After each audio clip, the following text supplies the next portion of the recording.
परम पूजनीय गुरुजी राष्ट्र की स्थिति से चिंतित नहीं थे, ऐसा नहीं, लेकिन चिंता में से वो एक चिढ़ पैदा करना चाहते थे। यदि आज देश की स्थिति अच्छी नहीं है तो हम इसे अच्छा बनाएं। अगर आज हम दुर्बल हैं, अगर आज हम अभाव से ग्रस्त हैं, अगर भारत माता का कोई भी पुत्र या पुत्री सम्मान से, समृद्धि से जीवन यापन करने की क्षमता नहीं रखता, तो ये हमारे लिए चुनौती है और हम इस चुनौती का सामना करके भारत के भाग्य को बदलेंगे। उनकी चिंता में से ये संकल्प पैदा होता। बार बार मेरी आंखों के आगे वो आखिरी दिन का चित्र उपस्थित हो जाता है। शायद इस भारी भीड़ में मैं ऐसा भागा व्यक्ति हूं जो प्रातःकाल 5 जून का प्रातःकाल उनसे मिला था। हम लोग रात्रि भर आदिलाबाद से कार से यात्रा करके हेडगेवार भवन पहुंचे थे। इच्छा थी परम पूजनीय जी के दर्शन कर लें। वो संध्या वंदन करके बैठे थे। संध्या का क्रम कभी नहीं रुका। संघ की प्रार्थना प्रतिदिन करने का नियम कभी नहीं टूटा। और संध्या के बाद मिलने वाले लोग, हम लोग पहुंचे तो वही भुवन मोहिनी मुस्कान,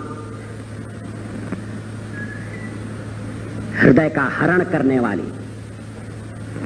तापों का निवारण करने वाली। व्यक्ति कितना भी दुखी हो, थका हो, चिंतित हो, एक बार परम पूजनीय गुरु जी के सानिध्य में पहुंच गया और उनकी दृष्टि पड़ी तो लगा सारी थकान मिट गई। उस दिन भी तबीयत बहुत खराब थी। उन्हें देखने वाला हर व्यक्ति नहीं समझ सकता था, मगर कुछ लोग समझ सकते थे। डॉक्टर आबाजी थत्ते मौजूद थे, लेकिन उन्होंने सबसे परिचय प्राप्त किया। आदिलाबाद से आए हैं, ये कौन है? अच्छा, वहां मुलाकात हुई थी, मैं तुम्हारे घर पर ठहरा था। इकबाल स्वयं सेवक का नाम क्या है? हम लोग जनसंघ के कार्यकर्ता थे। कैसा कार्यक्रम हुआ? फिर जब एक डॉक्टर का परिचय कराया गया तो उन्होंने कहा, आप कौन से डॉक्टर हैं? मैं एक ऐसे डॉक्टर को जानता हूं जो किसी मरीज को देखने के लिए गए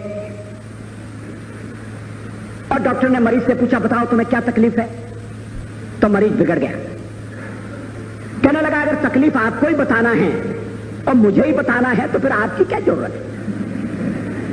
आप डॉक्टर हैं, आप बताइए मुझे क्या तकलीफ है। तो डॉक्टर ने कहा, ठहरो, मैं ऐसा डॉक्टर बुलाकर लाता हूं जो बिना तुम्हारे बताए तुम्हारा इलाज करेगा। और वो डॉक्टर बाहर निकलकर एक वेटरनरी सर्जन को बुलाकर ले आए,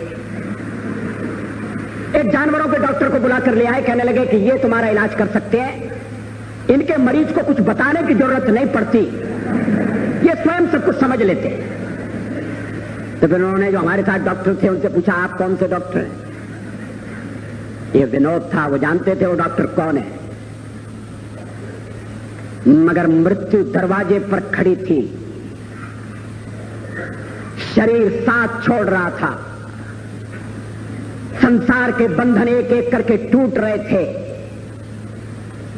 परम पूजनीय गुरु जी जानते थे अंतिम बुलावा आ गया है। प्रातःकाल उन्होंने कहा था, घंटी बज रही है। For whom the bell toll, ये घंटी किसके लिए बजती है? लेकिन स्वयं सेवक आ गए तो मरण को भी मानो एक तरफ रख दिया, पीड़ा को पी गए, शरीर की व्यथा को भूल गए और स्वयं सेवकों के साथ हंसी, विनोद, परिचय। चाय लाओ। चाय भी उनके लिए एक लोक संग्रह का साधन थी। उन्हें यह भी स्मरण था कौन चाय पीता है, कौन नहीं पीता। मेरे पेट में तकलीफ थी, मैंने चाय पीना बंद कर दिया था। ऑपरेशन के बाद मैं पीने लगा। मगर उन्हें स्मरण था कि ये चाय नहीं पीता है। कहने लगे नहीं अटल चाय नहीं पीता, दूध लाओ। मैंने कहा पीना शुरू कर दिया। तो कहने लगे चलो अच्छा, उतनी तकलीफ कम हो गई। और बाल स्वयंसेवकों से परिचय, नाम मुझे एक क्षण के लिए गा, एक क्षण के लिए, कि मानो शूलों की शैया पर भीष्म पितामह विराजमान है। एक क्षण के लिए, क्योंकि दूसरे क्षण विचार आया कि भीष्म पितामह न्याय के पक्ष में थे, मगर ये तेजस्वी, ये तपस्वी व्यक्ति, ये हरदम धर्म के लिए लड़ा, इसने हरदम न्याय के लिए संघर्ष किया। ये कभी कौरवों के पक्ष में नहीं था।